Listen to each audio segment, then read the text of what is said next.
So in this video we are going to discuss about the chapter number 13, kinetic theory, introduction part. So kinetic theory ಚಾಪ್ಟರ್ದು ಈ ವಿಡಿಯೋಸಲ್ಲಿ ನಾವು ಇಂಟ್ರೊಡಕ್ಷನ್ಸನ್ನ ಡಿಸ್ಕಷನ್ಸನ್ನ ಮಾಡ್ತಾ ಇದ್ವಿ.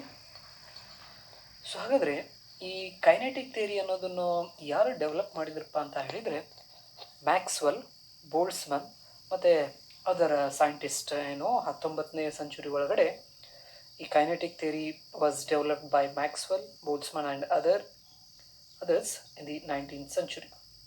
So ಹಾಗಾದರೆ ಈ kinetic ಥಿಯರಿದಲ್ಲಿ ನಾವು ಏನು ಸ್ಟಡಿ ಮಾಡ್ತೀವಿ, ಎದರ ಬಗ್ಗೆ ಸ್ಟಡಿ ಮಾಡ್ತೀವಿ, ಮತ್ತು ಅಲ್ಲಿ ಏನೇನೆಲ್ಲ ನಾವು ಹೈಪೋಥೆಸಿಸನ್ನು ಯೂಸ್ ಮಾಡ್ತೀವಿ ಅನ್ನೋದನ್ನು ನಾವು ಈ ಇಂಟ್ರೊಡಕ್ಷನ್ಸ್ದಲ್ಲಿ ನೋಡಬಹುದು. ಹಾಗಾದರೆ the kinetic theory explains the behavior of gases.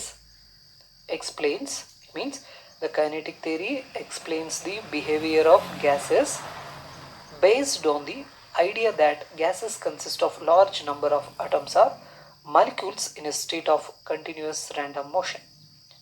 So ಅಂದರೆ ಈ ಕೈನೆಟಿಕ್ ಥಿಯರಿದಲ್ಲಿ ನಾವೇನಪ್ಪ ಅಂತ ಹೇಳಿದರೆ ಗ್ಯಾಸಸ್ದ ಬಿಹೇವಿಯರ್ನ ನಾವು ಸ್ಟಡಿ ಮಾಡ್ತೀವಿ. ಹಾಗಾದರೆ ಯಾವ ಒಂದು ಐಡಿಯಾದ ಮೇಲ್ಗಡೆ ನಾವು ಈ ಗ್ಯಾಸದ್ದು ಬಿಹೇವಿಯರ್ನ ಸ್ಟಡಿ ಮಾಡ್ತೀವಪ್ಪ ಅಂತ ಹೇಳಿದರೆ ನಮ್ಗೆ ಗೊತ್ತಿದೆ ಗ್ಯಾಸ್ ಅಂದರೆ ಈ ಗ್ಯಾಸ್ದಲ್ಲಿ ನಾವು ಸಾಕಷ್ಟು ಅಟಮ್ಸ್ ಅಥವಾ ಮೊಲಿಕ್ಯೂಲ್ಸನ್ನ ನಾವು ಏನಪ್ಪ ಅಂದರೆ ನೋಡ್ತೀವಿ. ಎಕ್ಸಾಂಪಲ್ಸ್ ಹೇಳಬೇಕಾದ್ರೆ ಈ ಒಂದು ಬೆಳಕಿನ ಕಿಂಡಿ ಒಳಗಡೆಯಿಂದ ಬೆಳಕು ಬರ್ತಾ ಇತ್ತಂದರೆ ಅದರಲ್ಲಿ ನಾವು ಡಸ್ಟ್ ಪಾರ್ಟಿಕಲ್ಸನ್ನು ಅಬ್ಸರ್ವ್ ಮಾಡ್ತೀವಿ. ಸೊ ಆ ಡಸ್ಟ್ ಪಾರ್ಟಿಕಲ್ಸ್ದು ಮೋಷನ್ ಯಾವ ಥರ ಇರ್ತಿತ್ತಪ್ಪ ಅಂತ ಹೇಳಿದರೆ ಕಂಟಿನ್ಯೂಯಸ್ ಆಗಿ ರ್ಯಾಂಡಮ್ ಮೋಷನ್ಸನ್ನು ಮಾಡ್ತಾ ಇರ್ತೈತಿ. ಅದಕ್ಕೆ ನಾವೇನಂತ ಹೇಳ್ತೀವಿ, state of continuous random motion.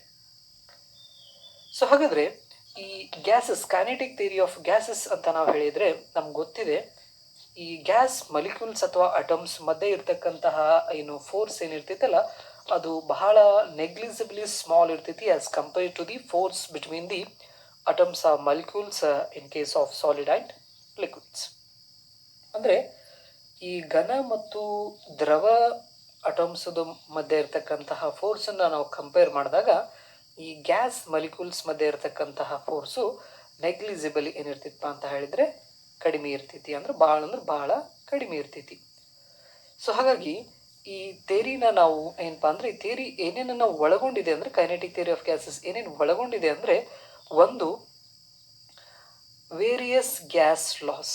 ನಮ್ಗೆ ಗೊತ್ತಿದೆ ಗ್ಯಾಸ್ ಲಾಸ್ ಬಂತಂದರೆ ಬಾಯ್ಲ್ಸ್ ಲಾ ಬರ್ತೈತಿ, ಚಾರ್ಲ್ಸ್ ಲಾ ಬರ್ತೈತಿ, ಗೇಸ್-ಲೂಸಾಕ್ಸ್ ಲಾಸ್ ಕೂಡ ನಾವೇನಪ್ಪ ಅಂದರೆ ಈ ಗ್ಯಾಸ್ ಲಾದಲ್ಲಿ ನೋಡ್ತೀವಿ. ಮತ್ತು Avogadro hypothesis. Kinetic theory of ಗ್ಯಾಸಸ್ಸನ್ನು ನಾವು ಏನಪ್ಪ ಅಂತ ಹೇಳಿದರೆ ಸ್ಟಡಿ ಮಾಡಬೇಕಂದ್ರೆ ಇಲ್ಲಿ ಏನೇನನ್ನು ಒಳಗೊಂಡಿದೆ, ಇದು various gas laws and Avogadro's hypothesis. Avogadro hypothesis ಅಂತ ನಾವು ಹೇಳಿ ಕರಿತೀವಿ. ಸೊ ಹಾಗಾದರೆ ಈ ಕೈನೆಟಿಕ್ ಥಿಯರಿ ಗ್ಯಾಸಸ್ಸನ್ನು ನಾವೇನಪ್ಪ ಅಂತ ಹೇಳಿದ್ರೆ ಮತ್ತೆ ಇದ್ರ ಜೊತೆಗೆ ಎದ್ರ ಜೊತೆ ಇದು ರಿಲೇಷನ್ಸನ್ನ ನಾವು ನೋಡ್ತೀವಿ. ಅಂದರೆ ಟೆಂಪ್ರೇಚರ್ ನೋಡ್ತೀವಿ, ಪ್ರೆಷರ್ ನೋಡ್ತೀವಿ, specific heat capacities, viscosities, conduction and diffusion of gases ಅಂತ ನಾವು ಹೇಳ್ತೀವಿ. ಓಕೆ. ಸೊ ಹಾಗಾದರೆ we shall study some of the features of kinetic theory of gases in this chapter. So ಅಂದರೆ ಈ ಕೈನೆಟಿಕ್ ಥಿಯರಿ ಆಫ್ ಗ್ಯಾಸಸ್ದಲ್ಲಿ ಕೆಲವೊಂದಿಷ್ಟು ಫೀಚರ್ಸನ್ನು ನಾವೇನಪ್ಪ ಅಂತ ಹೇಳಿದರೆ ಈ ಚಾಪ್ಟರ್ದಲ್ಲಿ ನಾವು ನೋಡ್ತೀವಿ. ಸೊ ಇದೇನಿದು, this is the introduction. So ಹಾಗಾದರೆ ಇಂಟ್ರೊಡಕ್ಷನ್ ಅಂದರೆ the kinetic theory was developed by Maxwell, Boltzmann and other scientists in the 19th century. Okay. Next, it consists of what? Various gas laws and Avogadro's hypothesis. Fine. Next point ಅಂತ ಹೇಳಿದರೆ molecular nature of matter ಅಂತ ನಾವು ಹೇಳಿ ಕರಿತೀವಿ. molecular nature of matter. ನಮ್ಗೆ ಗೊತ್ತಿದೆ matter is nothing but what? Something which can occupy some space and has mass. ನಾವು matter ಅಂತ ನಾವು ಹೇಳಿ ಕರಿತೀವಿ. ಹಾಗಾದರೆ ಈ ಮ್ಯಾಟರ್ ಅನ್ನೋದು ಎದರಿಂದ ಆಗಿದೆ ಅನ್ನೋದನ್ನು ಮೊದಲು ಹೇಳಿದವರಂದರೆ ಜಾನ್ ಡಾಲ್ಟನ್, ಸೈಂಟಿಸ್ಟ್. ಏನಪ್ಪ ಅಂದರೆ ಜಾನ್ ಡಾಲ್ಟನ್ ಅವರು ಅವ್ರದ್ದೇ ಆದಂಥ ಒಂದು ಥಿಯರಿನ ಕೊಟ್ಟರು. ಏನಂತ ಥಿಯರಿ ಕೊಟ್ಟರಪ್ಪ ಅಂದರೆ the everything around is made up of what? A small particle called atoms are smallest constituent of element ಕೂಡ ಅಂತ ನಾವು ಹೇಳಿ ಕರಿತೀವಿ. ಅದಕ್ಕೆ ನಾವು ಜಾನ್ ಡಾಲ್ಟನ್ಸ್ ಅಟಾಮಿಕ್ ಥಿಯರಿ ಕೂಡ ಅಂತ ಹೇಳ್ತೀವಿ. ಇದನ್ನ 200 ವರ್ಷಗಳ ಹಿಂದೆ ಈ ಜಾನ್ ಡಾಲ್ಟನ್ ಅನ್ನೋರು ಏನ್ ಮಾಡಿದ್ರು, ಈ ಒಂದು ಅಟಾಮಿಕ್ ಥಿಯರಿನ ಪ್ರಪೋಸ್ ಮಾಡಿದ್ರು. ಅಂದ್ರೆ atoms R the smallest constituents of elements ಅಂತ ಹೇಳಿದ್ರು. ಅಂದ್ರೆ all atoms of one element, for example ಈ ಒಂದು ಎಲಿಮೆಂಟ್ ಅನ್ನ ನಾ ತಗೊಂಡಿಪ್ಪ ಅಂತ ಹೇಳಿದ್ರೆ ಆ ಎಲಿಮೆಂಟ್ ದಲ್ಲಿ ಇರ್ತಕ್ಕಂತಹ ಪ್ರತಿಯೊಂದು ಅಟಮ್ಸು ಕೂಡ ಏನು ಸೇಮ್ ಇರ್ತಾವು, ಅಂದ್ರೆ ಐಡೆಂಟಿಕಲ್ ಇರ್ತಾವು ಅಂತ ನಾವು ಕರಿತೀವಿ. ಅದೇ ನಾವು ಬೇರೆ ಬೇರೆ ಎಲಿಮೆಂಟ್ಸ್ ನಾವು ತಗೊಂಡು ಅಂದ್ರೆ ಆ ಬೇರೆ ಬೇರೆ ಎಲಿಮೆಂಟ್ಸ್ ಅಟಮ್ಸು ಬೇರೆ ಬೇರೆ ಆಗಿರ್ತಾವು ಅಂತ ಹೇಳ್ತಾರೆ. ಹಾಗಾದ್ರೆ ಈ ಒಂದು ಅಟಮ್ದು ಸೈಜ್ ಎಷ್ಟು ಅಂತ ನಾವು ನೋಡೋದಾದ್ರೆ 10⁻⁻10 ಮೀಟರ್. ಅದನ್ನ ನಾವು 1 ಆಂಗ್ಸ್ಟ್ರಾಮ್ ಕೂಡ ಅಂತ ನಾವು ಕರಿತೀವಿ. That is the right. So ಹಾಗಾದ್ರೆ a small number of atoms of each element combine to form a molecule of the compound ಅಂತ ಹೇಳ್ತೀವಿ. ಅಂತ ಈ ತರ ಅಟಮ್ಸ್ಗಳು ಕೂಡ ಏನಾಗ್ತಾವು, ಮಾಲಿಕ್ಯೂಲ್ಸ್ ಆಗ್ತಾವು. ಮಾಲಿಕ್ಯೂಲ್ಸ್ ಇಂದ ಎಲಿಮೆಂಟ್ ಬರ್ತೈತಿ ನಮಗೆ. ನೆಕ್ಸ್ಟ್ ಇದೇ ಅಟಮ್ಸು ಸೇರಿಬಿಟ್ಟು ನಮಗೆ ಕಂಪೌಂಡ್ಸ್ ಕೂಡ ನಾವು ಸಿಗ್ತೈತಿ. ಸೊ ಹಾಗಾದ್ರೆ ಈ ಜಾನ್ ಡಾಲ್ಟನ್ಸ್ ಅವ್ರ ಪ್ರಕಾರ ಈ ಮಾಲಿಕ್ಯುಲರ್ ಥಿಯರಿ ಆಫ್ ಮ್ಯಾಟರ್ ಕೂಡ ಅಂತ ನಾವು ಕರಿಬಹುದು. ಡಾಲ್ಟನ್ಸ್ atomic theory can also be called as molecular theory of matter. ಈ ಜಾನ್ ಡಾಲ್ಟನ್ಸ್ ಅವ್ರದ್ದು ಅಟಾಮಿಕ್ ಥಿಯರಿನ ನಾವೇನಂತ ಹೇಳ್ಬೋದು, ಮಾಲಿಕ್ಯುಲರ್ ಥಿಯರಿ ಆಫ್ ಮ್ಯಾಟರ್ ಕೂಡ ಅಂತ ನಾವು ಕರಿಬಹುದು. Okay, so this is what some history of or introduction about the kinetic theory. ಅದೇ ರೀತಿ ನಾವು ಈಗ ಸಾಲಿಡ್ಸಿಗೆ ಬಂದಿವಪ್ಪ ಅಂತ ಹೇಳಿದರೆ, okay, I will explain later these all things. In solids atoms molecules are tightly packed. ನಮ್ಗೆ ಗೊತ್ತಿದೆ ಸಾಲಿಡಿಗೆ ಬಂದಿವಪ್ಪ ಅಂತ ಹೇಳಿದರೆ ಅಟಮ್ ಇರ್ಬೋದು, ಮಾಲಿಕ್ಯೂಲ್ಸ್ ಇರ್ಬೋದು, ಅವೇನಾಗಿರ್ತಾವೆ ಟೈಟ್ಲಿ ಪ್ಯಾಕ್ ಆಗಿರ್ತಾವೆ. ಹಾಗಾಗಿ ಈ ಇಂಟರ್ ಅಟೋಮಿಕ್ ಅಂದ್ರೆ ಒಂದು ಅಟಮ್ ಮತ್ತು ಇನ್ನೊಂದು ಅಟಮ್ ಮಧ್ಯೆ ಇರ್ತಕ್ಕಂಥ ಸ್ಪೇಸ್ ಏನಿರ್ತೈತಲ್ಲ ಅದು ಎಷ್ಟಿರ್ತಿತ್ತಪ್ಪ ಅಂದ್ರೆ 2 ಆಂಗ್ಸ್ಟ್ರಾಮಿಗೆ ಸಮ ಇರ್ತೈತಿ ಅಂತ ನಾವು ಕರಿತೀವಿ. 2 ಆಂಗ್ಸ್ಟ್ರಾಮ್. ಮತ್ತು the inter atomic force of attraction are strong. ಎರಡು ಅಟಮ್ಸ್ ಮಧ್ಯೆ ಇರ್ತಕ್ಕಂತಹ ಈ ಫೋರ್ಸ್ ಆಫ್ ಅಟ್ರಾಕ್ಷನ್ ಏನಿದೆಯಲ್ಲ ಅದು ಏನಪ್ಪಾ ಅಂದ್ರೆ ಬಹಳ ಸ್ಟ್ರಾಂಗ್ ಆಗಿರ್ತೈತಿ. ಹಾಗಾಗಿ solids have definite size, shape and value. ಹಾಗಾಗಿ ಸಾಲಿಡ್ಸು ಏನಪ್ಪಾ ಅಂದರೆ ಡೆಫಿನೆಟ್ ಶೇಪ್ ಇದೆ, ಡೆಫಿನೆಟ್ ಸೈಜ್ ಇದೆ, ಮತ್ತು ಡೆಫಿನೆಟ್ ವ್ಯಾಲ್ಯೂಮ್ ಇದೆ ಅಂತ ನಾವು ಕರಿತೀವಿ. ಸೊ ಇದನ್ನೆಲ್ಲ ನಾವು ಪ್ರೈಮರಿ ಅಥವಾ ಹೈಸ್ಕೂಲ್ ಲೆವೆಲ್ಸ್ದಲ್ಲಿನೂ ಕೂಡ ಏನಪ್ಪಾ ಅಂತ ಹೇಳಿದರೆ ಈ ಸಾಲಿಡ್ ಲಿಕ್ವಿಡ್ ಗ್ಯಾಸಸ್ ಬಗ್ಗೆ ನಾವು ನೋಡಿದ್ದೀವಿ. ನೆಕ್ಸ್ಟು ಈಗ ನಾವು ಲಿಕ್ವಿಡ್ಸಿಗೆ ತಗೊಳ್ಳೋದಾದರೆ ಈ ಲಿಕ್ವಿಡ್ದಲ್ಲಿರ್ತಕ್ಕಂತಹ ಅಟಮ್ಸ್ ಮಧ್ಯೆ ಇರ್ತಕ್ಕಂತಹ ಸ್ಪೇಸ್ ಬಂದ್ಬಿಟ್ಟು ಅಪ್ರಾಕ್ಸಿಮೇಟ್ಲಿ ಈಕ್ವಲ್ ಟು 2 ಆಂಗ್ಸ್ಟ್ರಾಮ್ ಅಂತ ನಾವು ಕರಿತೀವಿ. Approximately equal to 2 angstrom, right. So ಹಾಗಾದರೆ ಇವಕ್ಕೂರ್ ಮಧ್ಯೆ ಇರ್ತಕ್ಕಂತಹ ಏನು ಇಂಟರ್ ಅಟೋಮಿಕ್ ಫೋರ್ಸನ್ನು ನಾವು ನೋಡಿದರೆ ಈ ಸಾಲಿಡ್ಗೆ ಕಂಪೇರ್ ಮಾಡಿದರೆ ಲಿಕ್ವಿಡ್ ಅಟಮ್ಸ್ ಮಧ್ಯೆ ಇರ್ತಕ್ಕಂಥ ಫೋರ್ಸು ಕಡಿಮೆ ಇರ್ತೈತಿ. ಹಾಗಾಗಿ so the inter atomic force of attractions are relatively weaker ಅಂತ ನಾವು ಕರಿಬಹುದು. ಸೊ ಹಾಗಾಗಿ liquid can flow, therefore the liquid can flow. The liquid have definite volume but no definite shape and size. ಲಿಕ್ವಿಡ್ಗೆ definite volume ಇರ್ತೈತಿ, but shape ಮತ್ತು size ಇರೋದಿಲ್ಲ. ಯಾವ ಒಂದು ಕಂಟೈನರ್ದಲ್ಲಿ ನಾವು ಹಾಕ್ತೀವಲ್ಲ ಲಿಕ್ವಿಡ್, ಆ ಒಂದು ಶೇಪ್ ಮತ್ತು ಸೈಜನ್ನ ಅದು ಪಡ್ಕೋತೈತಿ ಅನ್ನೋದು ನಮ್ಗೆ ಗೊತ್ತಿದೆ. ಓಕೆ, ಇನ್ನು ಗ್ಯಾಸಸ್ಸಿಗೆ ಬಂದರೆ the inter atomic distances are in tens of angstroms ಅಂತ ಹೇಳ್ತೀವಿ. ಅಂದರೆ ಈ ಗ್ಯಾಸಸ್ಸಿಗೆ ಬಂದರೆ ದ ಇಂಟರ್ ಅಟೋಮಿಕ್ ಫೋರ್ಸ್ ಏನಪ್ಪ ಅಂತ ಹೇಳಿದರೆ ಅಥವಾ ಡಿಸ್ಟೆನ್ಸ್, ಒಂದು ಅಟಮ್ ಮತ್ತು ಇನ್ನೊಂದು ಅಟಮ್ ಮಧ್ಯೆ ಇರ್ತಕ್ಕಂಥ ಡಿಸ್ಟೆನ್ಸು 10 × 10⁻⁻10 ಮೀಟರ್ಸ್ ಲೆಕ್ಕದಲ್ಲಿ ನಮಗೆ ಏನಪ್ಪ ಅಂದರೆ ಸಿಗ್ತೈತಿ. ಹಾಗಾಗಿ the inter atomic force of attractions are very much weaker as compared to the solid and liquid ಅಂತ ನಾವು ಕರಿತೀವಿ. Therefore the atoms are much freer in gases. ಹಾಗಾಗಿ ಈ ಗ್ಯಾಸ್ದಲ್ಲಿ ಏನಪ್ಪ ಅಂತ ಹೇಳಿದರೆ ಈ ಅಟಮ್ಸ್ ಏನಿರ್ತಾವೆ ಭಾಳ ಅಂದ್ರೆ ಭಾಳ ಫ್ರೀ ಇರ್ತಾವೆ. ರ್ಯಾಂಡಮ್ ಮೋಷನ್ಸನ್ನ ಕಂಟಿನ್ಯೂಯಸ್ ಆಗಿ ರ್ಯಾಂಡಮ್ ಮೋಷನ್ಸನ್ನ ಮಾಡ್ತಾ ಇರ್ತಾವೆ. ಸೊ ಹಾಗಾದರೆ ಈ ಚಾಪ್ಟರ್ಸ್ದಲ್ಲಿ ನಾವೇನಪ್ಪ ಅಂದರೆ ಈ ಕಂಟಿನ್ಯೂಯಸ್ ರ್ಯಾಂಡಮ್ ಮೋಷನ್ಸ್ದಲ್ಲಿ ಇರ್ತಕ್ಕಂತಹ ಗ್ಯಾಸ್ ಪಾರ್ಟಿಕಲ್ಸ್ದು ನಾವು ನೇಚರ್ಸನ್ನ ನಾವು ಏನು ಮಾಡ್ತೀವಿ, ಸ್ಟಡಿ ಮಾಡ್ತೀವಿ. ಓಕೆ, ಸೊ ಹಾಗಾಗಿ ಈ ಗ್ಯಾಸ್ ಮಾಲಿಕ್ಯೂಲ್ಸ್ ಏನಪ್ಪ ಅಂತ ಹೇಳಿದರೆ ಫ್ರೀ ಆಗಿ ರ್ಯಾಂಡಮ್ ಮೋಷನ್ಸನ್ನು ಮಾಡ್ತಾ ಇರ್ತಾವೆ. ಒಂದು ಗ್ಯಾಸ್ ಮಾಲಿಕ್ಯೂಲು ಮತ್ತು ಇನ್ನೊಂದು ಗ್ಯಾಸ್ ಮಾಲಿಕ್ಯೂಲ್ಸ್ ಏನಪ್ಪ ಅಂತ ಹೇಳಿದರೆ ಕೊಲ್ಯೂಷನ್ಸ್ ಕೂಡ ಆಗ್ತಾ ಇರ್ತವೆ. ನಾವು ಈ ಅಟೋಮಿಕ್ ಅಥವಾ ಮಾಲಿಕ್ಯುಲರ್ ಲೆವೆಲಿಗೆ ಬಂದಾಗ ನಾವು ಇಲಾಸ್ಟಿಕ್ ಕೊಲ್ಯೂಷನ್ಸನ್ನು ನಾವೇನು ಮಾಡ್ತೀವಿ, ಕನ್ಸಿಡರ್ ಮಾಡ್ತೀವಿ. ಸೊ ಇಲಾಸ್ಟಿಕ್ ಕೊಲ್ಯೂಷನ್ ಅಂತ ಹೇಳಿದರೆ ನಮ್ಗೆ ಗೊತ್ತಿದೆ ಏನಪ್ಪ ಅಂತ ಹೇಳಿದರೆ ಅಲ್ಲಿ ಕೊಲ್ಯೂಷನ್ಸ್ದಲ್ಲಿ ನಾವು Newton's third law of motions, every action there is equal and opposite reactions ಅದನ್ನು ನೋಡ್ತೀವಿ. ನೆಕ್ಸ್ಟು ಮೊಮೆಂಟಮ್ ಕನ್ಸರ್ವೇಷನ್ನ ನೋಡ್ತೀವಿ, ಕೈನೆಟಿಕ್ ಎನರ್ಜಿ ಕನ್ಸರ್ವೇಷನ್ನ ನೋಡ್ತೀವಿ, ಮತ್ತು ಟೋಟಲ್ ಎನರ್ಜಿ ಕನ್ಸರ್ವೇಷನ್ಸನ್ನು ನಾವು ನೋಡ್ತೀವಿ. Okay, right. ಸೊ ಹಾಗಾದರೆ ಇದು ಗ್ಯಾಸಸ್ ಕೇಸದಲ್ಲಿ ಆಯಿತು. ನೆಕ್ಸ್ಟು ನಾವೀಗ ಈ ಜಾನ್ ಡಾಲ್ಟನ್ ಅವ್ರ ಪ್ರಕಾರ ಪ್ರತಿಯೊಂದು ಮ್ಯಾಟರ್ದಲ್ಲಿ ಇರ್ತಕ್ಕಂತಹ ಸಣ್ಣ ಕಣನೇ ಅಟೋಮ್ ಅಂತ ಹೇಳಿದರು. ಅಂದರೆ ಒಂದು ಮ್ಯಾಟರ್ನ ತೊಗೊಂಡ್ರೆ ಆ ಮ್ಯಾಟರ್ದಲ್ಲಿ ಇರ್ತಕ್ಕಂತಹ ಸ್ಮಾಲೆಸ್ಟ್ ಕನ್ಸ್ಟಿಟ್ಯೂಯೆಂಟ್ ಯಾವುದಪ್ಪ ಅಂದರೆ ಅಟೋಮ್ ಅಂತ ಹೇಳಿದರು. ಬಟ್ ಇವಾಗ ನಾವು ಈ ಸೈನ್ಸ್ ಡೆವಲಪ್ ಆದಂಗೆ ಏನು ಹೇಳ್ಬೋದಪ್ಪ ಅಂದರೆ atom is not a smallest particle. So the atom is consist of what? Proton and neutron. Atom ಅನ್ನೋದು ಪ್ರೋಟಾನ್ ಮತ್ತು ನ್ಯೂಟ್ರಾನನ್ನು ಒಳಗೊಂಡಿದೆ ಅನ್ನೋದು ನಮ್ಗೆ ಗೊತ್ತಿದೆ. ಹಾಗೆ ನಾವು ಈ ಪ್ರೋಟಾನ್ ಮತ್ತು ನ್ಯೂಟ್ರಾನನ್ನು ಬ್ರೇಕ್ ಕೂಡ ಮಾಡಿದ್ದೀವಿ. ಬ್ರೇಕ್ ಮಾಡಿಬಿಟ್ಟು ಆ ಪ್ರೋಟಾನ್ ಮತ್ತು ನ್ಯೂಟ್ರಾನ್ ಅದ್ರ ಒಳಗಡೆ ಕ್ವಾರ್ಕ್ಸ್ ಅನ್ನೋ ಪಾರ್ಟಿಕಲ್ಸನ್ನು ನಾವು ಏನಪ್ಪ ಅಂತ ಹೇಳಿದರೆ ಈಗ ಸದ್ಯ ಮಟ್ಟಿಗೆ ನಾವೇನು ಮಾಡ್ತಾ ಇದ್ದೀವಿ, ನೋಡ್ತಾ ಇದ್ದೀವಿ. ಹಾಗಾದರೆ ಆ ಕ್ವಾರ್ಕ್ಸ್ ಒಳಗಡೆ ಏನಿದೆ ಅನ್ನೋದು ಇನ್ನೂ ನಮಗೆ ತಿಳಿದಿಲ್ಲ. ಸೊ ಅದ್ರದ್ದು ಏನಪ್ಪ ಅಂದರೆ ರಿಸರ್ಚ್ ಇನ್ನೂ ನಡೀತಾ ಇದೆ. Right. So this is a small introduction about the kinetic theory of gases. So ಹಾಗಾದರೆ ಇಲ್ಲಿ ಇನ್ನೊಂದು ನಾವು ಐಡಿಯಲ್ ಗ್ಯಾಸ್ ಅಥವಾ ಪರ್ಫೆಕ್ಟ್ ಗ್ಯಾಸ್ ಅಂತ ನಾವೇನು ಕರಿತೀವಲ್ಲ, ಈ ಐಡಿಯಲ್ ಗ್ಯಾಸ್ ಅಥವಾ ಪರ್ಫೆಕ್ಟ್ ಗ್ಯಾಸ್ ಅಂತ ನಾವೇನು ಹೇಳ್ತೀವಲ್ಲ, ಈ ideal gas or perfect gas,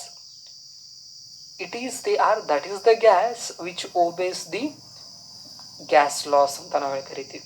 ಅಂದರೆ ಈ ಐಡಿಯಲ್ ಗ್ಯಾಸ್ ಅಥವಾ ಪರ್ಫೆಕ್ಟ್ ಗ್ಯಾಸ್ ಅಂತ ನಾವು ಎದಕ್ಕೆ ಅಂತೀವಿ ಅಂದರೆ ಅದು ಆ ಗ್ಯಾಸ್ ಏನು ಮಾಡ್ತಾ ಇದೆಯಪ್ಪ ಅಂತ ಹೇಳಿದರೆ ಈ ಗ್ಯಾಸ್ ಲಾಸ್ ಏನಿದಾವಲ್ಲ, ಅಂದರೆ ಬಾಯ್ಲ್ಸ್ ಲಾ ಇರ್ಬೋದು, ಚಾರ್ಲ್ಸ್ ಲಾ ಇರ್ಬೋದು, ಗೈ-ಲುಸಾಕ್ಸ್ ಲಾ ಇರ್ಬೋದು, ಇವನ್ನ ಓಬೆ ಮಾಡಿದರೆ ಅಂಥ ಒಂದು ಗ್ಯಾಸಿಗೆ ನಾವೇನಂತ ಕರಿತೀವಿ, ಐಡಿಯಲ್ ಗ್ಯಾಸ್ ಅಂತ ನಾವು ಕರಿತೀವಿ. ಹಾಗಾದರೆ ಈ ಐಡಿಯಲ್ ಗ್ಯಾಸ್ ಅಂತ ಹೇಳಬೇಕಂದ್ರೆ ಅದರದ್ದು ಕ್ಯಾರೆಕ್ಟರಿಸ್ಟಿಕ್ಸು ಏನೇನಿರಬೇಕು? Right, the characteristic of the ideal gas. So ಹಾಗಾದರೆ ಇದರಲ್ಲಿ ಏನು ಕ್ಯಾರೆಕ್ಟರಿಸ್ಟಿಕ್ ಇರಬೇಕಂದ್ರೆ ಮೊದಲನೇದು the size of the molecule of an ideal gas is 0. ಅಂದರೆ ಈ ಐಡಿಯಲ್ ಗ್ಯಾಸ್ ಮಾಲಿಕ್ಯುಲರ್ ಸೈಜ್ ಏನಪ್ಪ ಅಂತ ತಗೋತೀವಿ ನಾವು, 0 ಅಂತ ತಗೋತೀವಿ. That is each molecule of ideal gas is a point mass with no dimensions. ಮೊದಲನೇ ಕ್ಯಾರೆಕ್ಟರಿಸ್ಟಿಕ್ ಏನಿರಬೇಕು, ಐಡಿಯಲ್ ಗ್ಯಾಸದ್ದು ಮಾಲಿಕ್ಯುಲರ್ ಸೈಜ್ 0 ಇರಬೇಕು ಅಂತ ಹೇಳಿದರೆ ಪಾಯಿಂಟ್ ಮಾಸ್ ಆಗಿರಬೇಕು. ಅದರದ ಹತ್ರ ಯಾವುದೇ ಥರ ಡೈಮೆನ್ಷನ್ಸ್ ಇರಬಾರ್ದು. ಇದು ಮೊದಲನೇ ಕ್ಯಾರೆಕ್ಟರಿಸ್ಟಿಕ್. ಎರಡನೇ characteristic, there is no force of attraction or repulsion amongst the molecules of an ideal gas. So ಅಂದರೆ ಈ ಐಡಿಯಲ್ ಗ್ಯಾಸ್ ಮಧ್ಯೆ ಯಾವುದೇ ತರಹದಂತಹ ಅಟ್ರಾಕ್ಟಿವ್ ಫೋರ್ಸ್ ಆಗಲಿ ರಿಪಲ್ಸಿವ್ ಫೋರ್ಸ್ ಆಗಲಿ ಇರಬಾರ್ದು. ರೈಟ್, ಇದೇನು, these two are the characteristic of the ideal gas. Characteristic of the ideal gas. So ಹಾಗಾದರೆ ನೋಟ್ ಅಂತ ನಾವು ನೋಡ್ಕೋಬಹುದು ಇಲ್ಲಿ. ಹಾಗಾದರೆ however at extremely low pressure and high temperature, you have to underline this one, low pressure and high temperature, some real gases like hydrogen, oxygen, nitrogen, helium, right, so many gases are there. So ಹಾಗಾದರೆ ಈ gases obeys the gas law to a fair degree of accuracy and hence behaves as nearly perfect gases. So ಅಂದರೆ perfect ಗ್ಯಾಸಿಗೆ near ಆಗಿ high pressure ಮತ್ತು that is low pressure and high temperature ಇದ್ದಾಗ hydrogen, oxygen, nitrogen ಇವೆಲ್ಲ ಏನಪ್ಪ ಅಂತ ಹೇಳಿದ್ರೆ perfect gas ಥರ ಏನು ಮಾಡ್ತಾವೆ, ಬಿಹೇವ್ ಮಾಡ್ತಾವೆ. ಪರ್ಫೆಕ್ಟ್ ಗ್ಯಾಸ್ ಥರ ಏನು ಮಾಡ್ತೈತಿ, ಬಿಹೇವ್ ಮಾಡ್ತೈತಿ. Okay, so this is the introduction about the kinetic theory of gases and the characteristic of the gas. Fine. So ಹಾಗಾದರೆ ಇಷ್ಟೊತ್ತನ ನಾವು ಏನನ್ನ ಥಿಯರಿ ಹೇಳಿದ್ವಲ್ಲ ಅದನ್ನು ಸ್ಮಾಲ್ ಆಗಿ ಎಕ್ಸ್ಪ್ಲನೇಷನ್ಸ್ನ ಕೊಟ್ಬಿಡ್ತೀನಿ ನಾನಿಲ್ಲಿ. ಸೊ ಜಾನ್ ಡಾಲ್ಟನ್ ಅನ್ನೋರು ಕೈನೆಟಿಕ್ ಥಿಯರಿ ಬಂದಿವಪ್ಪ ಅಂತ ಹೇಳಿದರೆ, right, this is developed, the kinetic theory was developed by, that is Maxwell and Boltzmann ಅಂತ ಕರಿತೀವಿ. ದಿಸ್ ಈಸ್ ಡೆವಲಪ್ಡ್ ಬೈ ಯಾವಾಗಪ್ಪ ಅಂತ ಹೇಳಿದರೆ in the 19th century. 19th centuryದಲ್ಲಿ right Maxwell, Boltzmann and some other scientists are developed this kinetic theory of gases. ಏನು ಮಾಡಿದ್ರು, kinetic ಥಿಯರಿನ develop ಮಾಡಿದರು. So ಹಾಗಾದರೆ ಇವ್ರ ಪ್ರಕಾರ ಈ ಗ್ಯಾಸ್ ಅಂತ ನಾವು ತಗೊಂಡಿವಪ್ಪ ಅಂತ ಹೇಳಿದರೆ, gas, so this gas is consist of what, large number of atoms.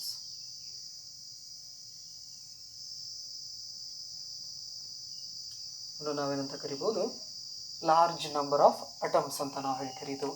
ಹಾಗಾದರೆ ಅಟಮ್ಸ್ ಅನ್ಬೋದು ಆರ್ ಮಾಲಿಕ್ಯೂಲ್ಸ್. ಸೊ ಹಾಗಾದರೆ ಈ ಮಾಲಿಕ್ಯೂಲ್ಸ್ ಏನಪ್ಪ ಅಂತ ಹೇಳಿದರೆ ಏನು ಮಾಡ್ತಾ ಇದ್ದಾವೆ ನಮ್ಗೆ ಗೊತ್ತಿದೆ. These molecules makes a random motions. ಇದು ಫ್ರೀ ಆಗಿರೋದ್ರಿಂದ ಈ ಮಾಲಿಕ್ಯೂಲ್ಸ್ ಏನಪ್ಪ ಅಂದರೆ ರ್ಯಾಂಡಮ್ ಮೋಷನ್ಸನ್ನು ಮಾಡ್ತಾ ಇದ್ದಾವೆ, ಕಂಟಿನ್ಯೂಯಸ್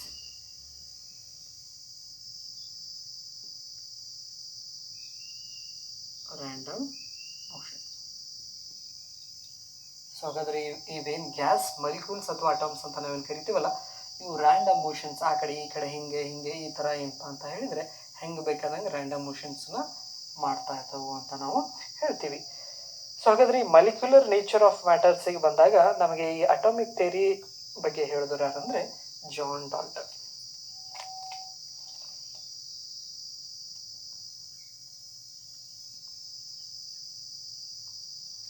ಜಾನ್ ಡಾಲ್ಟನ್ ರೈಟ್ ಏನು ಮಾಡಿದ್ರಪ್ಪ ಅಂತ ಹೇಳಿದ್ರೆ ಇವರು ಪ್ರಪೋಸ್ ಮಾಡಿದರು. ಏನು ಪ್ರಪೋಸ್ ಮಾಡಿದರು? ಅಟಾಮಿಕ್ ಥಿಯರಿ ಬಗ್ಗೆ ಪ್ರಪೋಸ್ ಮಾಡಿದರು. ಹೌದಾ? ಹಾಗಾದರೆ ಅಟಾಮಿಕ್ ಥಿಯರಿ ಬಗ್ಗೆ ಪ್ರಪೋಸ್ ಮಾಡಿದರು. ಇವ್ರ ಪ್ರಕಾರ ಏನಪ್ಪ ಅಂತ ಹೇಳಿದರೆ ಈ ಮ್ಯಾಟರ್ ಅನ್ನೋದೇನಿದೆಯಲ್ಲ, ಈ ಮ್ಯಾಟರ್ ಅನ್ನೋದು ಎದರಿಂದ ಆಗಿದೆಪ್ಪ ಅಂತ ಹೇಳಿದರೆ ಸ್ಮಾಲೆಸ್ಟ್ ಪಾರ್ಟಿಕಲ್ ಅಟಮ್ಸ್ದಿಂದ ಆಗಿದೆ ಅನ್ನೋ ಒಂದು ಕಾನ್ಸೆಪ್ಟನ್ನು ಮೊದಲು ಕೊಟ್ಟವ್ರು ಯಾರು? ಅಟಾಮಿಕ್ ಜಾನ್ ಡಾಲ್ಟನ್ ಅಂತ ನಾವು ಕರಿತೀವಿ. ನಂತರ ಜೆ ಥಾಮ್ಸನ್ಸ್ ಪ್ಲಮ್ ಪಡಿಂಗ್ ಮಾಡೆಲ್ ಬರ್ತೈತಿ, ರುದರ್ಫೋರ್ಡ್ ಅಲ್ಫಾ ಸ್ಕ್ಯಾಟ್ರಿಂಗ್ ಎಕ್ಸ್ಪೆರಿಮೆಂಟ್ ಬರ್ತೈತಿ, ಆಮೇಲೆ ನೇಲ್ಸ್ ಬೋರ್ ಅಟಾಮಿಕ್ ಮಾಡೆಲ್ಸ್ ಕೂಡ ನಾವು ನೋಡ್ತೀವಿ. ಅಟಮ್ಸ್ ಬಗ್ಗೆ ಹೋದರೆ ಅದನ್ನು ನಾವು ಸೆಕೆಂಡ್ ಇಯರ್ಸ್ದಲ್ಲಿ ಡಿಸ್ಕಷನ್ಸನ್ನು ಮಾಡ್ಕೋತೀವಿ. ಓಕೆ, ಸೊ ಹಾಗಾದರೆ ಇಲ್ಲಿ ನಾವು in natures we have 118 elements, we know very well. Natures ನಾವು ನೋಡಿದ್ದಲ್ಲಿ ನಾವು 118 ಎಲಿಮೆಂಟ್ಸನ್ನು ನಾವು ನೋಡ್ತೀವಿ. ಹಾಗಾದರೆ ಪ್ರತಿಯೊಂದು ಈಗ ಒಂದು ಎಲಿಮೆಂಟನ್ನು ತಗೊಂಡಂದರೆ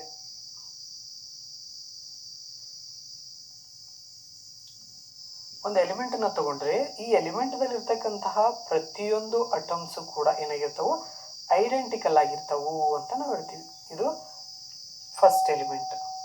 ನಾನು ಇನ್ನೊಂದು ಬೇರೆ ಎಲಿಮೆಂಟನ್ನು ತಗೊಂಡಂದ್ರೆ ನಾನು ತಗೊಂಡಿಪ್ಪ ಅಂದರೆ ಈ ಒಂದು ಎಲಿಮೆಂಟ್ಸ್ದಲ್ಲಿ ಇರ್ತಕ್ಕಂತಹ ಅಷ್ಟು ಅಟಮ್ಸು ಏನಪ್ಪ ಅಂತ ಹೇಳಿದರೆ ಐಡೆಂಟಿಕಲ್ ಇರ್ತವೆ. ಅದೇ ನಾನು ಬೇರೆ ಬೇರೆ ಎಲಿಮೆಂಟ್ಸನ್ನು ತಗೊಂಡಂದರೆ ಇದರದ ಅಟಮ್ಮು ಮತ್ತು ಇದರ ಅಟಮ್ಮು ಏನಾಗಿರೋದಿಲ್ಲ, ಐಡೆಂಟಿಕಲ್ ಆಗಿರೋದಿಲ್ಲ.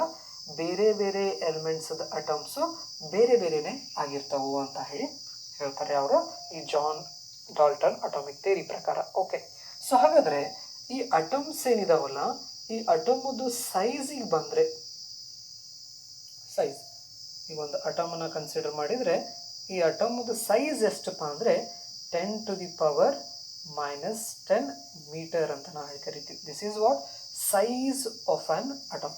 ಸೈಜ್ ಆಫ್ ಆನ್ ಅಟಮ್ ಇದನ್ನು ನಾವು ಏನಂತ ಬರಿಬೋದು? 1 ಆಂಗ್ಸ್ಟ್ರಾಮ್ ಕೂಡ ಅಂತ ನಾವು ಕರಿತೀವಿ. 1 ಆಂಗ್ಸ್ಟ್ರಾಮ್, ರೈಟ್. ಸೊ ಹಾಗಾದರೆ this is 1 angstrom is equal to 10⁻⁻10 metre ಅಂತ ನಾವು ಕರಿಬಹುದು.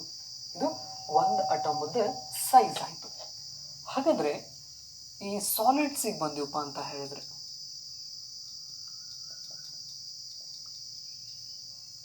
ಸಾಲಿಡಿಗೆ ಬಂದರೆ ಒಂದು ಅಟಮು ಮತ್ತು ಇನ್ನೊಂದು ಅಟಮು ಏನಿದಾವಲ್ಲ ಇವ್ರದ್ದು ಡಿಸ್ಟೆನ್ಸ್ ಸೈಜ್ ಏನಪ್ಪ ಅಂತ ಹೇಳಿದರೆ this is centre, right.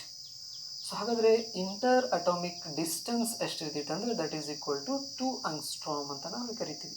This is the size. Next ಇವ್ರ ಮಧ್ಯೆ ಇರತಕ್ಕಂಥ force of attraction is strong. Force of attraction ಏನಿರ್ತೈತೆ ಅದ್ರದ್ದು ಸ್ಟ್ರಾಂಗ್ ಇರೋದ್ರಿಂದ ಇಲ್ಲಿ ಡೆಫಿನೆಟ್ ಶೇಪ್, ಸೈಜ್, ವ್ಯಾಲ್ಯೂಮ್ ಇರ್ತೈತಿ. ಅದಕ್ಕೆ ಸಾಲಿಡಿಗೆ ಬಂದಪ್ಪ ಅಂದರೆ ಡೆಫಿನೆಟ್ ಶೇಪ್, ಸೈಜ್, ವ್ಯಾಲ್ಯೂ. ಇದೇನಿದು ಸಾಲಿಡ್ ಕೇಸಿಗೆ ಆಯಿತು. ಅದೇ ನಾವು ಈ ಲಿಕ್ವಿಡ್ ಕೇಸಿಗೆ ಬಂದಿವಪ್ಪ ಅಂತ ಹೇಳಿದರೆ ಲಿಕ್ವಿಡ್. ಸೊ ಲಿಕ್ವಿಡಿಗೆ ಬಂದು ಅಂದರೆ ಈ ಎರಡು ಅಟಮ್ ಅಥವಾ ಮಾಲಿಕ್ಯೂಲ್ಸ್ ಮಧ್ಯೆ ಇರತಕ್ಕಂತಹ ಈ ಇಂಟರ್ ಸ್ಪೇಸಿಂಗ್ ಅಂತ ಹೇಳ್ತೀವಿ, or inter atomic spacing or inter atomic distance ಅಂತ ಕರಿತೀವಿ ನಾವು. ಈ ಸೆಂಟರ್ದಿಂದ ಈ ಸೆಂಟರ್ ಮಧ್ಯೆ ಇರತಕ್ಕಂಥ ಡಿಸ್ಟೆನ್ಸ್ಗೆ ಇಂಟರ್ ಅಟಾಮಿಕ್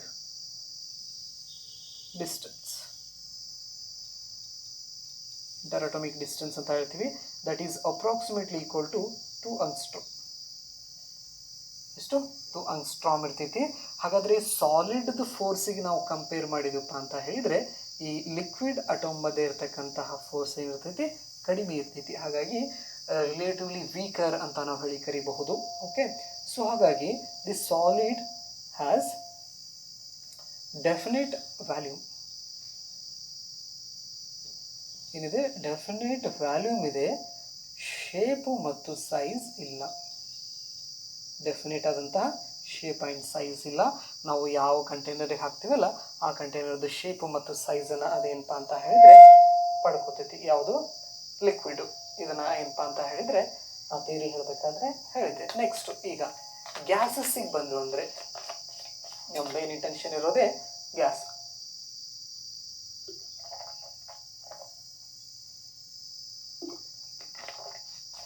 ಸೊ ಹಾಗಾದರೆ ನಾವು ಗ್ಯಾಸನ್ನು ನೋಡೋದಾದರೆ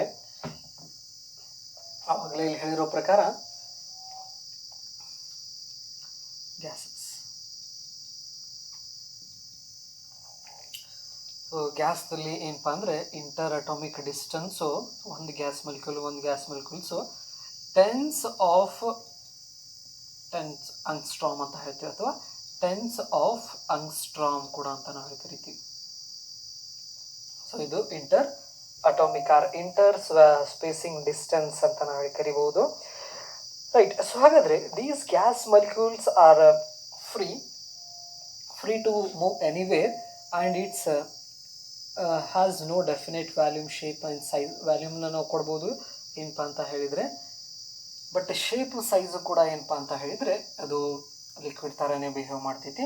ನೆಕ್ಸ್ಟು ಈ ಗ್ಯಾಸ್ ಮಾಲಿಕ್ಯೂಲ್ಸ್ ಏನಿದಾವಲ್ಲ, ಈ ಗ್ಯಾಸ್ ಮಾಲಿಕ್ಯೂಲ್ಸು ರ್ಯಾಂಡಮ್ ಮೋಷನ್ಸನ್ನು ಮಾಡ್ತಾ ಇರ್ತೈತಿ. ಈ ಥರ ಹಿಂಗೆ ಹೋಗೋದು, ಹಿಂಗೆ ಬರೋದು, ಈ ಥರ ರ್ಯಾಂಡಮ್ ಮೋಷನ್ಸನ್ನು ಕಂಟಿನ್ಯೂಯಸ್ ಆಗಿ ರ್ಯಾಂಡಮ್ ಮೋಷನ್ಸನ್ನು ನಾವು ನೋಡ್ಬೋದು ಗ್ಯಾಸ್ ಮಾಲಿಕ್ಯೂಲ್ಸ್ ಮಧ್ಯೆ. ಹಾಗಾದರೆ ಈ ಒಂದು ಗ್ಯಾಸ್ ಮಾಲಿಕ್ಯೂಲು ಇನ್ನೊಂದು ಗ್ಯಾಸ್ ಮಾಲಿಕ್ಯೂಲ್ಸಿಗೆ ಹೋಗಿ ಏನಪ್ಪ ಅಂತ ಹೇಳಿದರೆ ಕೊಲೈಡ್ ಆಗಬೇಕಾದ್ರೆ it has to travel some distance. So ಅಂದರೆ ಒಂದು ಗ್ಯಾಸ್ ಮಾಲಿಕ್ಯೂಲು ಮತ್ತು ಇನ್ನೊಂದು ಗ್ಯಾಸ್ ಮಾಲಿಕ್ಯೂಲು ಹೋಗ್ಬಿಟ್ಟು ಕೊಲೈಡ್ ಆಗಬೇಕಂದ್ರೆ, ಸೊ ಈ ಗ್ಯಾಸ್ ಮಾಲಿಕ್ಯೂಲ್ ಇದೆ, ಈ ಗ್ಯಾಸ್ ಮಾಲಿಕ್ಯೂಲ್ ಹೋಗ್ಬಿಟ್ಟು ಇನ್ನೊಂದು ಗ್ಯಾಸ್ ಮಾಲಿಕ್ಯೂಲಿಗೆ ಕೊಲೈಡ್ ಆಗಬೇಕಂದ್ರೆ in between it has to travel this line. So ಹಾಗಾದರೆ ಇಲ್ಲಿ this gas molecule is free from any collisions. So ಹಾಗಾಗಿ ಇದಕ್ಕೆ ನಾವೇನಂತ ಕರಿತೀವಿ, ಪ್ರೀ ಪಾತ್ ಅಂತ ನಾವು ಕರಿತೀವಿ. This is free path. So pre-path is nothing but what? That is the path in which there is no collisions. ಅಂತ ನಾವು ಕರಿತೀವಿ. ಹಾಗಾದರೆ ಇದು ಒಂದು ಗ್ಯಾಸ್ ಮಾಲಿಕ್ಯೂಲ್ಸ್ ಆಯಿತು. ಸೊ ಹಾಗಾದರೆ ನಾವು ಅಷ್ಟು ಗ್ಯಾಸ್ ಮಾಲಿಕ್ಯೂಲ್ಸ್ ಅದನ್ನು ತೊಗೊಂಡಿವಪ್ಪ ಅಂತ ಹೇಳಿದರೆ ಅಲ್ಲಿ ದ ಮೀನ್ ಪ್ರೀಪಾತ್ ಅಂತ ನಾವು ಯೂಸ್ ಮಾಡ್ಕೋತೀವಿ. Mean free path. So mean free path is nothing but what? That is the average free path between the two collisions ಅಂತ ನಾವು ಹೇಳಿ ಕರಿಬೋದು. ಟೂ ಸಕ್ಸೆಸಿವ್ ಕೊಲ್ಯೂಷನ್ಸ್, ಅದಕ್ಕೆ ನಾವೇನಂತ ಹೇಳ್ಬೋದು, ಮೀನ್ ಪ್ರೀಪಾತ್ ಅಂತ ನಾವು ಕರಿತೀವಿ. ಹಾಗಾದರೆ ಈ ಒಂದು ಮಾಲಿಕ್ಯೂಲ್ ಅಥವಾ ಅಟಮ್, ಈ ಅಟಮ್ ಇರ್ಬೋದು ಅಥವಾ ಈ ಪಾರ್ಟಿಕಲ್ಸ್ ಈ ಇನ್ನೊಂದು ಪಾರ್ಟಿಕಲ್ಸಿಗೆ ಕೊಲೈಡ್ ಆಗೋಕ್ಕಿಂತ ಮುಂಚೆ ಏನಪ್ಪ ಅಂತ ಹೇಳಿದರೆ ತಗೊಳ್ತಕ್ಕಂತಹ ಟೈಮಿಗೆ ನಾವೇನಂತ ಕರಿತೀವಿ, ರಿಲ್ಯಾಕ್ಸೇಷನ್ ಟೈಮ್ ಅಂತ ನಾವು ಹೇಳಿ ಕರಿತೀವಿ. ಓಕೆ, ಇದನ್ನು ನಾವು ಕಂಡಕ್ಟರ್ಸ್ಗೆ ಬಂದಾಗ ಸೆಕೆಂಡ್ ಇಯರ್ದಲ್ಲಿ ಯೂಸ್ ಮಾಡ್ಕೋತೀವಿ. Relaxation is nothing but what, that is the time in which the atom relax. Andre it means it does not experience any collisions with the other atoms or molecules anta ನಾವು ಹೇಳಿ ಕರಿಬಹುದು. Okay, ಇದಿಷ್ಟು gases. Next ಈ ideal gas ಬಗ್ಗೆ ನಾವು ಏನಪ್ಪ ಅಂತ ಹೇಳಿದ್ವಿ. ಐಡಿಯಲ್ ಗ್ಯಾಸ್ ಅಂತ ಹೇಳಿದರೆ ನಾವೇನು ಹೇಳ್ಬೋದು, that is the gas which obeys the gas laws. For example Boyle's law, Charles law, Gay Lussac's law ಅಂತ ನಾವೇನು ಕರಿತೀವಲ್ಲ, ಸೊ ಈ ಲಾಸ್ನ ಯಾವ ಒಂದು ಗ್ಯಾಸು ಓಬೆ ಮಾಡ್ತಿತ್ತಲ್ಲ ಅದಕ್ಕೆ ನಾವೇನಂತ ಕರಿತೀವಿ, ಐಡಿಯಲ್ ಗ್ಯಾಸ್ ಅಥವಾ ಪರ್ಫೆಕ್ಟ್ ಗ್ಯಾಸ್ ಅಂತ ನಾವು ಹೇಳಿ ಕರಿಬಹುದು. ಸೊ ಹಾಗಾದರೆ ಈ ಐಡಿಯಲ್ ಗ್ಯಾಸ್ ಅಥವಾ ಪರ್ಫೆಕ್ಟ್ ಗ್ಯಾಸು ಯಾವ ಥರ ಕ್ಯಾರೆಕ್ಟರಿಸ್ಟಿಕ್ಕನ್ನು ಹೊಂದಿರ್ತೈತಿ, the characteristic of the ideal gas or perfect gas. So ಅದರಲ್ಲಿ ಮೊದಲನೇ ಕ್ಯಾರೆಕ್ಟರಿಸ್ಟಿಕ್ ಏನಪ್ಪ ಅಂದರೆ size of ideal gas, molecule of ideal gas, size of, right, that is the size of the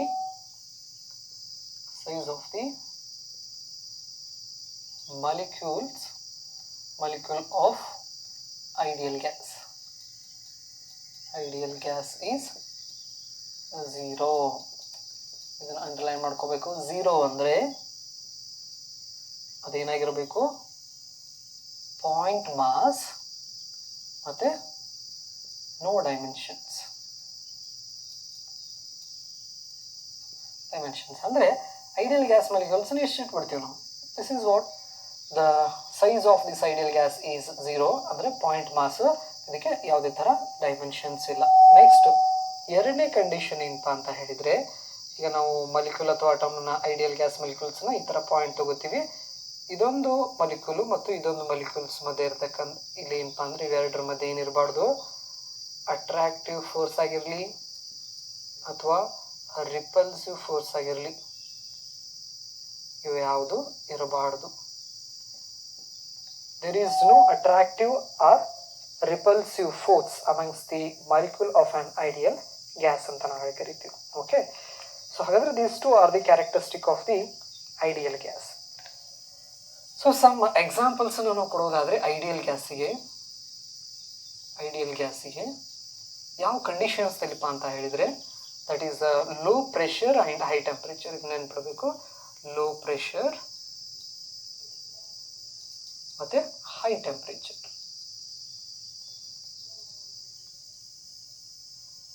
low temperature ಮತ್ತು that is low pressure and high ಟೆಂಪ್ರೇಚರ್ದಲ್ಲಿ ಕೆಲವೊಂದಿಷ್ಟು gases nearly equal to ideal gas ಥರ ಏನಪ್ಪ ಅಂತ ಹೇಳಿದರೆ behave ಮಾಡ್ತಾವೆ. ಅದಕ್ಕೆ examples ಅಂದರೆ hydrogen, oxygen, nitrogen. Hydrogen, oxygen, nitrogen ಅಂತ ಹೇಳ್ತೀವಿ ನಾವು. ರೈಟ್, ಇವೆಲ್ಲ ಏನಪ್ಪ ಅಂದರೆ ಹೀಲಿಯಂ ಕೂಡ ನಾವು ಹೇಳಿ ಕರಿಬಹುದು, ETC ಅಂತ ಹಾಕೊತೀವಿ. ಇವೇನಂದರೆ ಲೋ ಪ್ರೆಷರು ಮತ್ತು ಹೈ ಟೆಂಪ್ರೇಚರ್ದಲ್ಲಿ these gases are behave like a nearly ideal gas or perfect gas ಅಂತ ನಾವು ಹೇಳಿ ಕರಿಬಹುದು.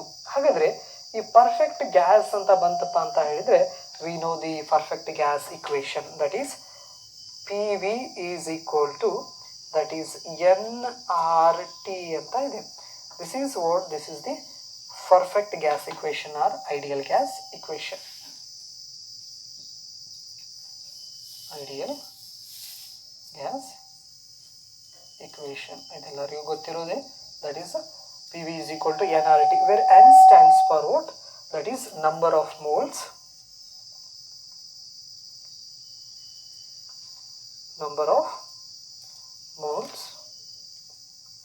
R is universal gas constant,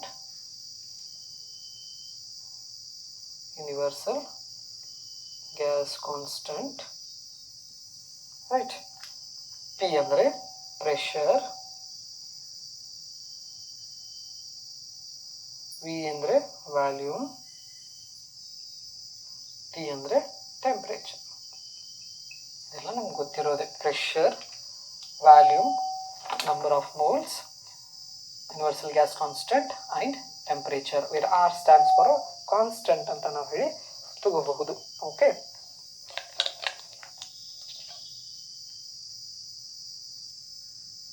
so ಹಾಗಾದರೆ ನಮಗೆ ಈ ಪರ್ಫೆಕ್ಟ್ ಗ್ಯಾಸ್ ಇಕ್ವೇಷನ್ಸ್ ಗೊತ್ತಿದೆ.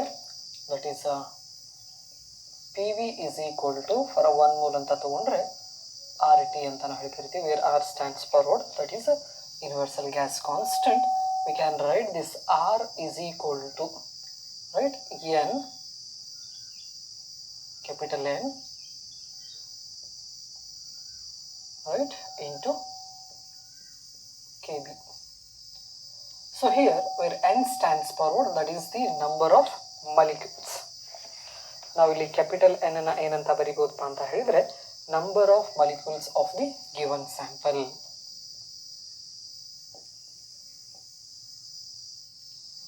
Number of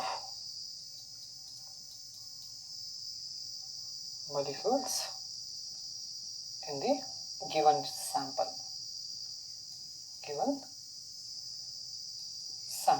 ಅಂದರೆ ಒಂದೀಗ ಸ್ಯಾಂಪಲ್ ಕೊಟ್ಟಿದ್ದಾರೆ ಅಂದರೆ ಈ ಸ್ಯಾಂಪಲ್ಸ್ದಲ್ಲಿ ಎಷ್ಟು ಮಾಲಿಕ್ಯೂಲ್ಸ್ ಇದಾವೆ ಅನ್ನೋದನ್ನು ಈ ಕ್ಯಾಪಿಟಲ್ N ಏನು ಮಾಡ್ತೈತಿ?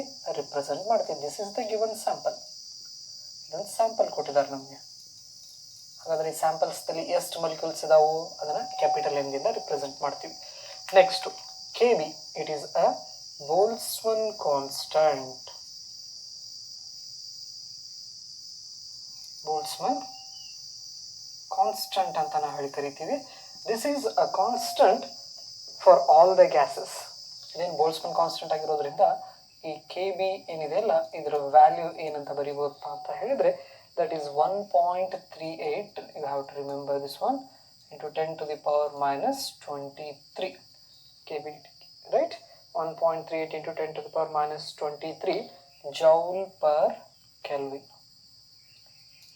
This is what? This is the Boltzmann constant, and this Boltzmann constant is constant for all the gases. So ಹಾಗಾದರೆ equation ಅನ್ನು 1 ಹೆಂಗೆ ಬರಿಬೋದು ಇವಾಗ? that is a PV is equal to R ಇದ್ದಲ್ಲಿ ಏನು ಬರಿಬೋದು? N KB into T. N KB into T ಅಂತ ನಾವು ಬರ್ಕೋಬೋದು. ಹಾಗಾದರೆ with this expression we can write KB, Boltzmann constant, is equal to PV divided by NT ಅಂತ ನಾವು ಬರ್ಕೋಬಹುದು. that is constant. It is a constant. Kb is equal to Pv divided by Nt. For two gases, this Kb for all the gases is constant. Remember, this Kb is constant for all the gases. Therefore, for two gases, this Kb is a constant. First gasige ನಾವೇನು ಬರೋದು? 2 gases. ಅದರಲ್ಲಿ first ಗ್ಯಾಸಿಗೆ Kb is equal to pressure 1, volume 1, right, N and T1 ಬರ್ಕೋಬಹುದಾ? Right, N1 ಮೊದಲನೇ ಗ್ಯಾಸಿಗೆ. ನಾವು ಇನ್ನೊಂದು gas ತೊಗೊಂಡಿಪ್ಪ ಅಂತ ಹೇಳಿದ್ರೆ ಅವಾಗ ಇದನ್ನು ಹೆಂಗೆ ಬರ್ಕೋಬೋದು? This is Kb is equal to, because Kb for all the gases is constant, P2, V2, N2, T2 ಅಂತ ಈ ಎಕ್ಸ್ಪ್ರೆಷನ್ಸನ್ನು ಬರ್ಕೋಬಹುದು.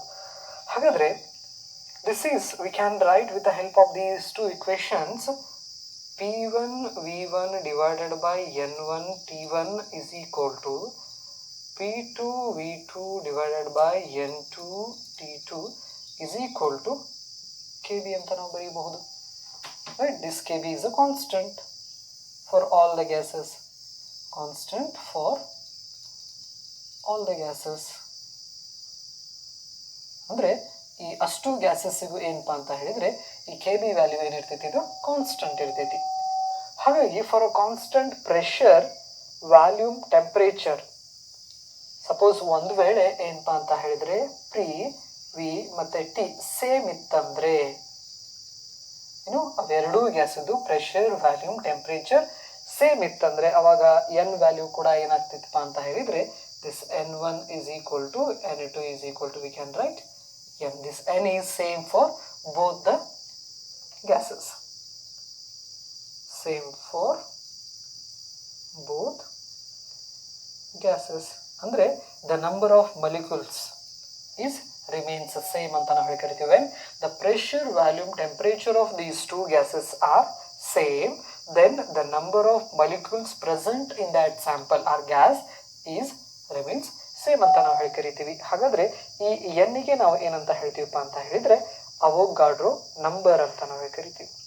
ಹಾಗಾದ್ರೆ ಈ ಅವೋಗಾಡ್ರೋ ನಂಬರ್ಸ್ ಬರಬೇಕಂದ್ರೆ ಇಲ್ಲಿ ಅವೋಗಾಡ್ರೋ ಹೈಪೋಥೆಸಿಸ್ ಅನ್ನೋದೊಂದು ನಮ್ಗೆ ಗೊತ್ತಿರಬೇಕು. ಈ Avogadro hypothesis is nothing but what? equal volumes of all gases under identical conditions of pressure and temperature would contains equal number of molecules. This is called Avogadro's hypothesis. ಹಾಗಾದ್ರೆ Avogadro hypothesis ಅಂದ್ರೆ ಏನಪ್ಪಾ ಅಂತ ಹೇಳಿದ್ರೆ equal volumes of all gases. ಈಗ for example ಇಲ್ಲಿ ಬೇರೆ ಬೇರೆ gases ಅದು ವ್ಯಾಲ್ಯೂಮ್ಸ್ ಅನ್ನು ತಗೋತೀನಿ. This is gas 1, right, gas 2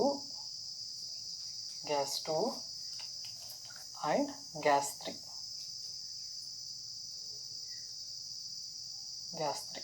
so ಹಾಗಾದ್ರೆ ಇವು ಮೂರರದು ವ್ಯಾಲ್ಯೂಮ್ ಏನಿದ್ದಾಗ ಸೇಮ್ ಇದ್ದಾಗ, ವ್ಯಾಲ್ಯೂಮ್ ಸೇಮ್ ಇದ್ದಾಗ ಪ್ರೆಷರ್ ಮತ್ತೆ ಆ್ಯಂಡ್ ಟೆಂಪ್ರೇಚರ್ಸ್ ಕೂಡ ಏನಪ್ಪ ಅಂತ ಹೇಳಿದರೆ ಸೇಮ್ ಇದ್ದಾಗ ಇದರಲ್ಲಿ ಇರ್ತಕ್ಕಂತಹ ಮಾಲಿಕ್ಯೂಲ್ಸ್, ನಂಬರ್ ಆಫ್ ಮಾಲಿಕ್ಯೂಲ್ಸ್ ಏನಿರ್ತದೆ ಅಂತ ಹೇಳ್ತಾರೆ, ಸೇಮ್ ಇರ್ತೈತಿ ಅಂತ ಹೇಳ್ತಾರೆ. ಇದಕ್ಕೆ ನಾವೇನಂತ ಕರಿತೀವಪ್ಪ ಅಂತ ಹೇಳಿದರೆ ಅವೋಗಾಡ್ರೋಸ್ hypothesis. Avogadro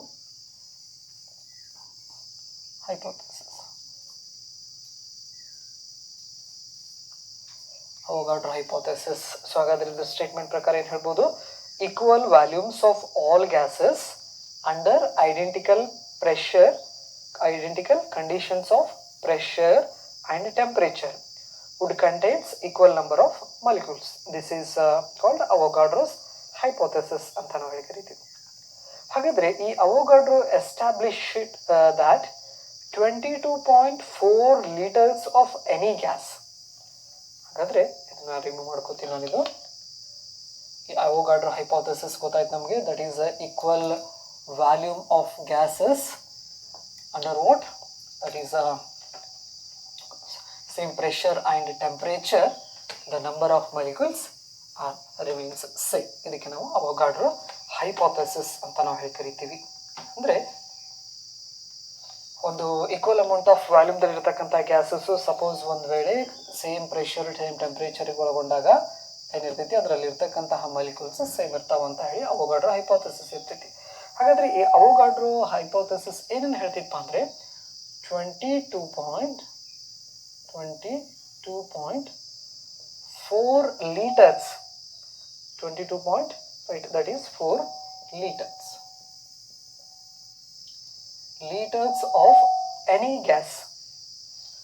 Liters of any gas at normal temperature and pressure. So ಇದು NTP ಅಂತ ಹೇಳಿದರೆ ಇದಕ್ಕೆ ನಾವೇನಂತ ಕರಿತೀವಿ? ನಾರ್ಮಲ್ ಟೆಂಪ್ರೇಚರ್ ಅಂದರೆ 273 kelvin and normal pressure is 1 atmosphere ಅಂತ ನಾವೇ ಕರಿತೀವಿ, ನಾರ್ಮಲ್ ಟೆಂಪ್ರೇಚರ್. ಸೊ ಹಾಗಾದರೆ contains the same number of molecules. Normal temperature and pressure ಅಂತ ಹೇಳಿದರೆ ನಾರ್ಮಲ್ ಟೆಂಪ್ರೇಚರ್ ಇದನ್ನು ಬರ್ಕೊಂಡ್ಬಿಡ್ತೀನಿ ಇಲ್ಲಿ. ನಾರ್ಮಲ್ ಟೆಂಪ್ರೇಚರ್ ಅಂದರೆ ಎಷ್ಟಿರಬೇಕು? 273 ಕೆಲ್ವಿನ್ ಇರಬೇಕು and pressure is 1 atmosphere. Pressure is equal to 1 atmosphere. Okay, so 1 atmosphere ittappa anta helidre all the gases contains the same number of molecules. Liters of any gas at normal temperature contains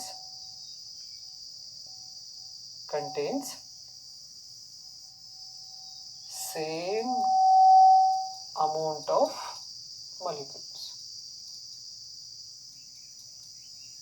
same amount of molecules. ಅಂದರೆ ಈಗ 22.4 litres ಯಾವುದೇ ಗ್ಯಾಸನ್ನು ತೊಗೊಂಡ್ರೆ ಅದರಲ್ಲಿ ಇರ್ತಕ್ಕಂಥ ಈ ಮಾಲಿಕ್ಯೂಲ್ಸ್ಗಳ ಸಂಖ್ಯೆ ಏನಪ್ಪ ಅಂದರೆ ಸೇಮ್ ಇರ್ತೈತಿ. ಹಾಗಾದರೆ ಅದಕ್ಕೆ ನಾವು ಅವೊಗಾಡ್ರೋ ನಂಬರ್ ಅಂತ ಕರಿತೀವಿ, Na, that is equal to 6.02 into 10 to the power that is 23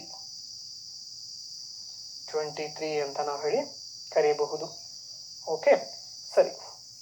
this is what Avogadro number 6.02 into 10 to the power 23. So ಹಾಗಾದರೆ the mass of 22.4 liters of gas at normal temperature pressure is equal to the molecular weight of the gas in grams ಅಂತ ನಾವು ಕರಿತೀವಿ. ಅಂದರೆ mass 22.4 litres ಗ್ಯಾಸದು mass ಎದಕ್ಕೆ ಸಮ ಇರ್ತಿತ್ತಪ್ಪ ಅಂತ ಹೇಳಿದ್ರೆ ಅದರದ್ದು ಮಲಿಕ್ಯುಲರ್ ವೇಟಿಗೆ ಸಮ ಇರ್ತೈತಿ, ಇದರಲ್ಲಿ ಗ್ರಾಮ್ಸ್ದಲ್ಲಿ. ಸೊ ಹಾಗಾಗಿ ಈ ಒಂದು ಸಬ್ಸ್ಟೆನ್ಸಿಗೆ ನಾವೇನಂತ ಕರಿತೀವಿ, ಮೋಲ್ ಅಂತ ನಾವು ಹೇಳಿ ಕರಿತೀವಿ. The molecular weight of gas in grams, it means what 1 mole of gas ಅಂತ ಹೇಳಿದರೆ that is 1 mole of a gas is nothing but what mass of 22.4 liters of gas at normal temperature pressure is equal to 1 mole ಅಂತ ಹೇಳ್ಬೋದು. ಅದಕ್ಕೆ ನಾವು molecular weight of gas in grams ಕೂಡ ಅಂತ ನಾವು ಹೇಳಿ ಕರಿಬಹುದು. ಇದೊಂದು ನೆನಪಿಟ್ಕೊಂಡ್ಬಿಟ್ರೆ ಅಂದರೆ so this mass of 22.4 liters of gas is nothing but what 1 mole ಕೂಡ ಅಂತ ನಾವು ಹೇಳಿ ಕರಿಬಹುದು. That is the amount of substance, is called 1 mole ಅಂತ ನಾವು ಹೇಳ್ತೀವಿ. ಅದಕ್ಕೆ ಎಕ್ಸಾಂಪಲ್ಸ್ ಹೇಳಬೇಕಾದ್ರೆ mass of 22.4 liters of oxygen at normal temperature pressure is 32 grams. ಸೊ ಅಂದರೆ ಈಗ ಆಕ್ಸಿಜನನ್ನು ತಗೊಳ್ಳೋದಾದರೆ ಎಕ್ಸಾಂಪಲ್ಸನ್ನು ತಗೊಂಡ್ರೆ ಆಕ್ಸಿಜನ್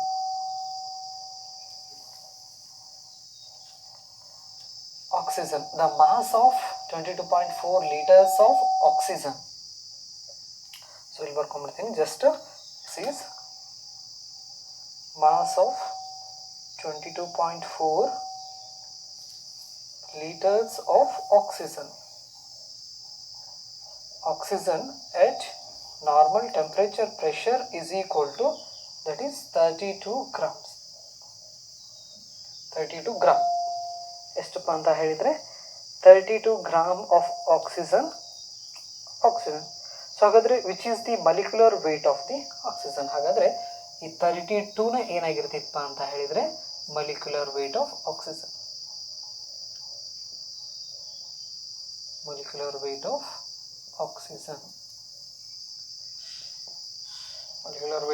ಆಕ್ಸಿಜನ್ ಅಂತ ನಾವು ಹೇಳ್ಬೋದು. ಸೊ ಅಂದರೆ ಈ ಅವೊಗಾಡ್ರೋ ನಂಬರ್ಸ್ ಏನಿದೆಯಲ್ಲ, ಈ ಅವೊಗಾಡ್ರೋ ನಂಬರಿಂದ ನಮಗೆ ಏನೆಲ್ಲ ಹೆಲ್ಪ್ ಇದೆಯಪ್ಪ ಅಂತ ಹೇಳಿದರೆ, ಒಂದನೇದು to calculate the actual weight of 1 atom of an element. Next ಎರಡನೇದು to calculate the actual weight of 1 molecule of substance. Next calculate the number of atoms in the given amount of an element. Next, to calculate the number of molecules in the given amount of a substance. Next, to calculate the number of molecules in the given volume of a gas. ಅದನ್ನು ಕೂಡ ನಾವೇನು ಮಾಡ್ಕೋಬಹುದು, ಈ ಅವೊಗಾಡ್ರೋ ನಂಬರ್ಸ್ದಿಂದ ನಾವು calculate ಮಾಡ್ಕೋಬಹುದು. ಅದರದ್ದು picture ನಿಮಗೆ ಇಲ್ಲಿ ಕೊಡ್ತೀನಿ ನಾನು.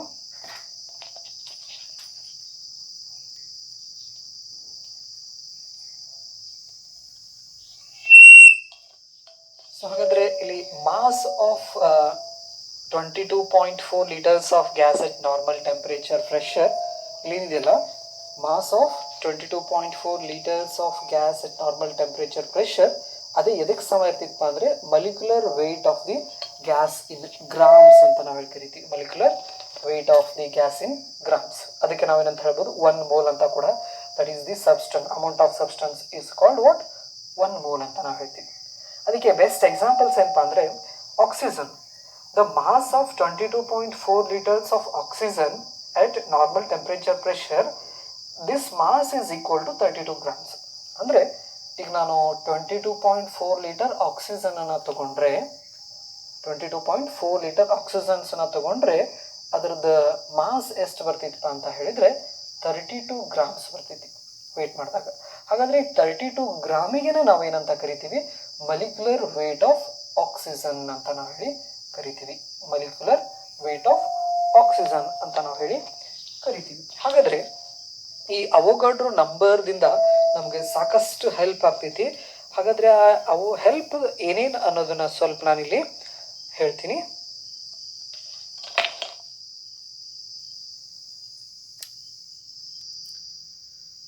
ಸೊ ಹಾಗಾದರೆ ಅವೊಗಾಡ್ರೋ ನಂಬರ್ದಿಂದ ನಮಗೆ ಏನೇನು ಹೆಲ್ಪ್ ಆಗ್ತೈತಪ್ಪ ಅಂತ ಹೇಳಿದರೆ, ಇಲ್ಲಿ ಲಿಸ್ಟ್ ಇದೆ, ಅದರಿಂದ ಏನೇನು ಆಗ್ತೈತೆ. ಮೊದಲನೇದು ನೋಡ್ರಿ, ಈ Avogadro number helps us.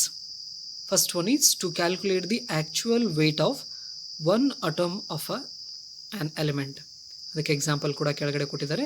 Next ಎರಡನೇದು to calculate the actual weight of one molecule of a substance, ಅದರದ್ದು ಫಾರ್ಮುಲಾ ಕೆಳಗಡೆ ಕೊಟ್ಟಿದ್ದಾರೆ. ನೆಕ್ಸ್ಟ್ ಮೂರನೇದು to calculate number of atoms in the given amount of an element, ಅದರದ್ದು ಕೆಳಗಡೆ ಇಕ್ವೇಷನ್ಸ್ ಇದಾವೆ. Next to calculate number of molecules in given amount of substance. ಐದನೇದು to calculate the number of molecules in the given volume of a gas, since 22.4 liters of every gas at normal temperature pressure contains number of molecules equals to Avogadro number. Hence the equation is given below. Right. So ಹಾಗಾದರೆ this is the help from the Avogadro number. Avogadro number ಇಂದ ನಮಗೆ ಇಷ್ಟೆಲ್ಲ ಹೆಲ್ಪನ್ನು ನಾವೇನು ಮಾಡ್ಬೋದು, ಪಡ್ಕೋಬಹುದು.